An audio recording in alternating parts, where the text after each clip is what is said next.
तेलंगाना के नए सेक्रेटेरिएट के कॉम्प्लेक्स का 18 जनवरी 2023 को इफ्तिताह का इम्कान है। चीफ मिनिस्टर के चंद्रशेखर राव ने समझा जाता है कि अपने मुशियों, काबिनी रफ़क़ा और तेलंगाना राष्ट्र समिति के चंद अहम कायदीन से मुशावरत के बाद नई इमारत के इफ्तिताह की तारीख को खतियत दे दी है, जिसे डॉक्टर BR अम्बेडकर के नाम से मौसूम किया गया। उसी दिन चीफ मिनिस्टर 6वीं मंजिल से अपने दफ्तर से काम करना भी शुरू कर देंगे।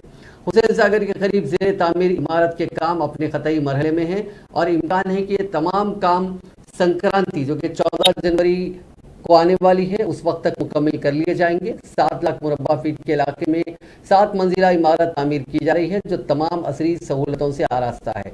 तकरीबन 650 करोड़ के मसारिफ से इस इमारत को मुकम्मल किया जा रहा है।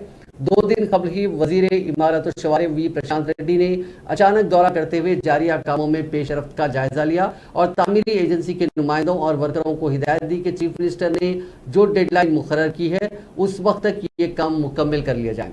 वज़ीर मौसूफ ने एजेंसी से कहा कि वो 3 शिफ्टों में वर्कर्स से काम लें और अगर ज़रूरी हो तो मजीद वर्कर्स भी हासिल करते हुए शेड्यूल से कबल कामों को मुकम्मल किया जाए। वर्कर्स ने हाल ही में 2 बड़े गुंबद नस्ब किए हैं। चीफ मिनिस्टर KCR ने भी 17 नवंबर को सेक्रेटेरिएट के कामों का मायना करते हुए आदा किया था कि नया इंटीग्रेटेड सेक्रेटेरिएट कॉम्प्लेक्स तेलंगाना के विखार को उजागर करेगा और वो दूसरी रियासतों के लिए एक रोल मॉडल साबित होगा।